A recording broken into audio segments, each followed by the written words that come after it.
rhythm guitar is more important than lead guitar. But when we start out, we think the opposite is true.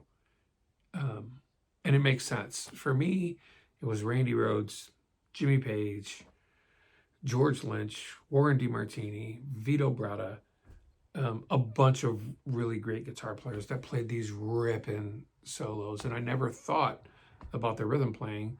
I only thought that I want to play crazy guitar solos like that. And then slowly along the way, you start to realize that the rhythm is really more important than that lead part. And the lead part or the solo part is really just supporting the rhythm part, whether that's locking in with a drummer, making sure you're in time, so on and so forth, moving around the neck.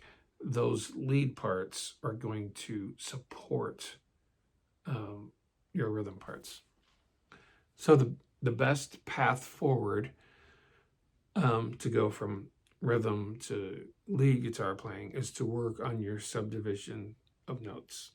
And there's like 3, you could classify it as 4 subdivisions that we'll go over. Before we do, a disclaimer that at this point, you're pretty good at rhythm and you understand quarter notes, whole notes, and half notes. So 70 BPM, medium tempo. Quarter notes are 1, 2, 3, 4, right? Whole notes are 4 beats, 1, 2, 3, 4. So instead of the 4 beats in, it's just, you just hold it for 1. Half notes are 2 beats, 1, 2, 3, 4. So you understand that. And now we're really just going to talk about splitting up quarter notes into subdivisions. So you have, including quarter notes, 4 subdivisions. Again, 70 BPM, quarter notes. 1, 2, 3, 4. 1, 2, 3, 4. 1, 2, 3, 4. 1, 2, 3, 4. Sometimes you need that for lead guitar playing to hit on those quarter notes. Divide that in half. You get eighth notes. 1 and 2 and 3 and 4 and 1 and 2 and 3 and 4. Right? So double the notes. Then the triplets. 1, 2, 3, 2, 2, 3, or triple it. So that's 1, 2, 3, 2, 2, 3.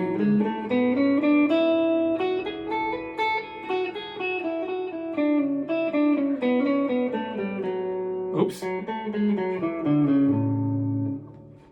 Okay, those are your triplets. And the last stage are your 16th notes, which will be 4 notes per beat. 1 E and a, 2 E and a, 3 E and a, 4 E and a. Hopefully I don't mess this up.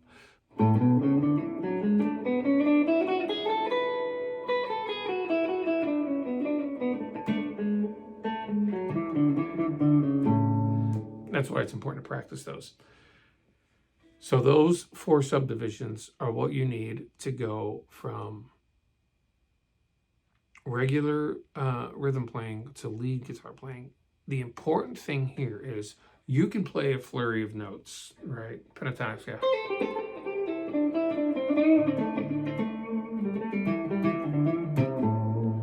But if they're not in time, it's just going to sound like a flurry of notes. It's not musical at all.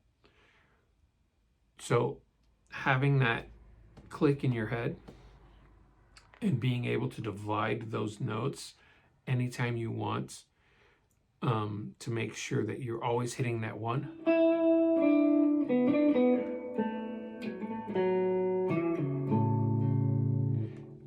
Is really important. That's probably the most, of everything that I'm going to talk about, and this is probably going to be a couple videos, that is the most important thing. Learn the subdivisions, make sure you're always in time, that you're not ahead or behind the beat, because it's going to sound terrible if you are.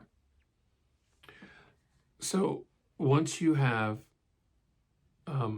your rhythm and your subdivisions down, and you can play in time, and you can subdivide those notes up however you wish, always staying in time.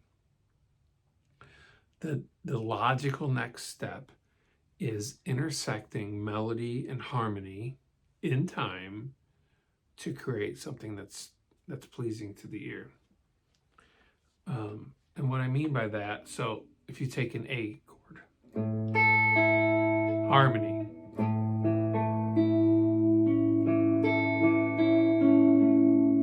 right? So if you start to solo that,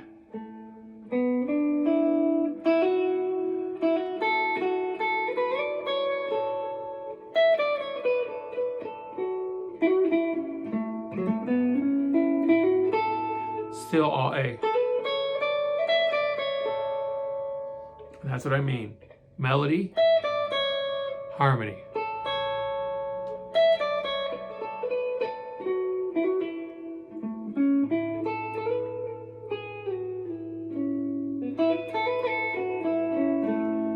When you hit that harmony, it cues the listener to that something cool is happening here. And it also cues the listener to, I recognize that. That sounds familiar. It's pleasing to my ear. Yada, yada, yada. And harmony, or melody,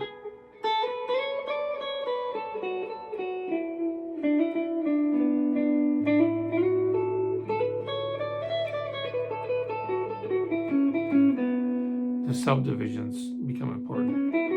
So 1 and 2 and 3 and 4 and 1 and 2 and 3 and 4 and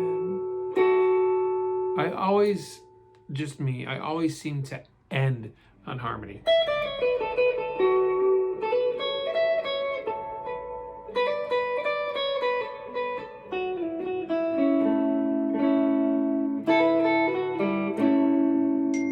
So it's like ending on a chord. So it's super important to understand the melody part and the harmony part. The melody are going to be your subdivisions. The harmonies you're going to kind of hold or integrate at certain times to give the sense of the chord that it's playing underneath, and that those two sounds are the same. So after you work on your rhythm, you work on subdivisions. You have a great grasp on melody and harmony and how those work together. The next logical step are chord tones.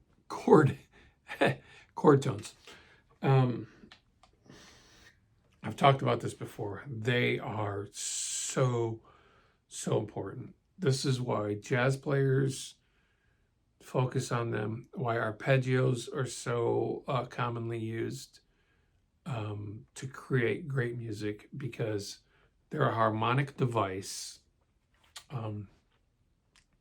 that supports what they're playing over top of. So quick recap, 1, 3, 5 in the scale. So 1, so an A major, A, C sharp, E. So A, C sharp, E, A, C sharp, E, A, C sharp, no, E, C sharp, E.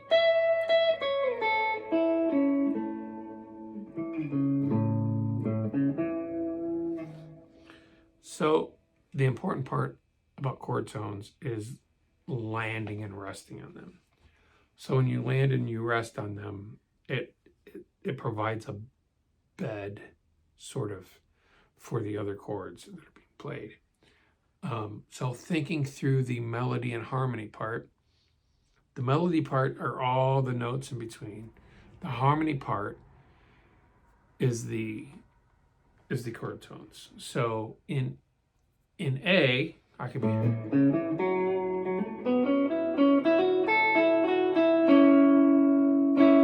oops, let me do See.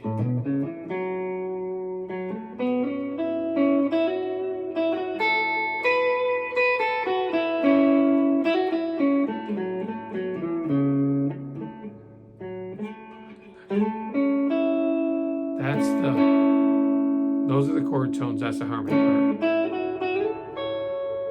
Same thing, chord tones. 1 and 3, harmony.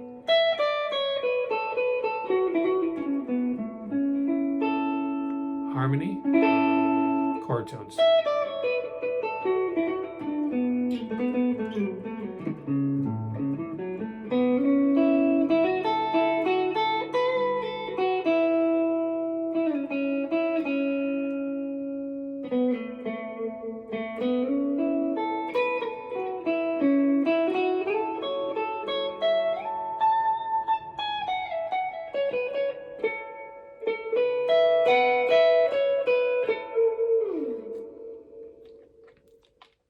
And that's really it.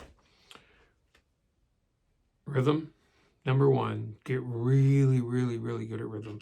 Practice to a metronome every day. Subdivisions, you don't even need to set your metronome to hit those subdivisions. Set it to hit those quarters and hit those subdivisions in your head so that when you hit that one, you're on it every time. Melody and harmony, practice them both. Practice, you know.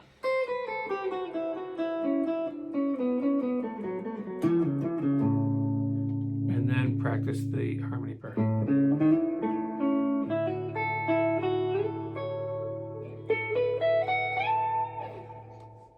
It's really important. And then concentrate on those chord tones and see how you can incorporate that, and then really highlight those chords so that musically it sounds good to your brain and your ear. I hope this helps. I have way more that I want to say about this, so I'll have more videos coming on this. I don't know how many. I thought 2, but it might be more than 2. This is just a brief introduction, and I hope it's helpful. See ya.